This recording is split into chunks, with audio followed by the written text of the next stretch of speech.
ভাই বোনেরা, আজকে অনেক আউস করে যশোরাইছিলাম। আমরা তো গুনাগার এলাকার মানুষ, নরসিংদীর 5টা সিটি আমরা দুজোহায় ভোট দিছি। আপনারা এখানে সব বেহেশতবাসী আসলাম একটু বেহেশতের থেকে কিছু আলু হাওয়া নেওয়ার জন্য, শরবতে তোহরা, আঙ্গুর, নাশপাতি, বেদানা যা যা আছে সব লয়ে যাবো।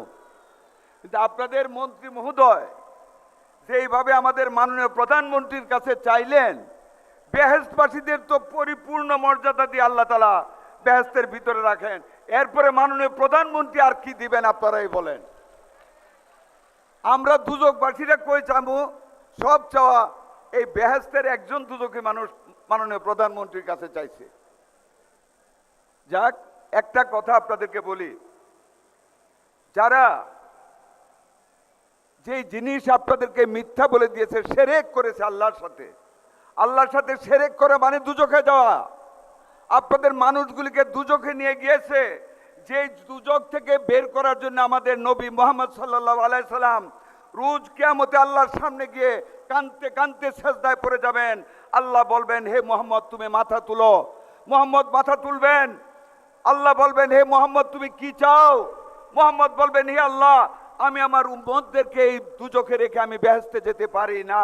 আর সেই বেহেশত, যেই বেহেশত আমাদের নবী কেন্দ্রে কেন্দ্রে আমাদেরকে দুজক থেকে বেহেশতে নেবেন, আর সেই বেহেশত একটা মার্কায় ভোট দেওয়া আপনাদের কাছে আপনাদের দিয়া দিছে, আর তার ফল আজকে আপনারা এমপি সব বেহেশতের মেওয়া চাইতেছে মাননীয় প্রধানমন্ত্রীর কাছে। মাননীয় প্রধানমন্ত্রী এই বেহেশতের কথা চিন্তা না করে অমিতের দিকে একটু তাকায়, দুজকে থেকে হাত বাড়াইতেছে নবী আমাদের কাছে। কিছু কিছু দিয়া যাবেন মাননীয় প্রধানমন্ত্রী, এই দুজকিটারে তো আমাদের বাঁচাইতে হবে নাকি, আপনারা কি বলেন?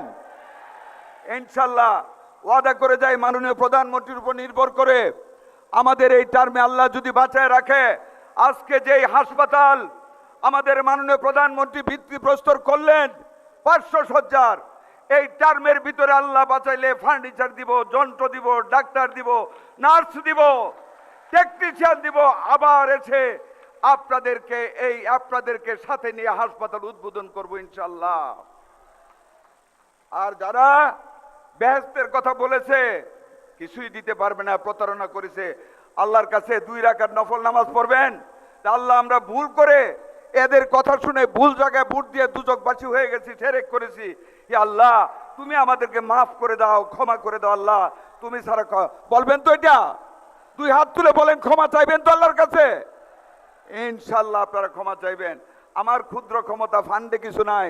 ফ্যাসিস্ট আওয়ামী লীগ আর বিগত কেয়ারটেকার গভর্নমেন্ট সব শেষ করে গিয়েছে, তবু আপনাদের যশোরবাসীর সাথে, এই দুজকিদের সাথে, আর এই 5 ভাগ বেহেশতি বাদ থাক, আপনাদের সামনে এই সুইট মানসিক প্রতিবন্ধী স্কুল আর কপুতাক্ষ লায়ন্স স্কুল হাসপাতাল আমি গরিব মানুষ দুজকে থাকা 15 লাখ টাকা করে বরাদ্দ দিয়া গেলাম ইনশাল্লাহ।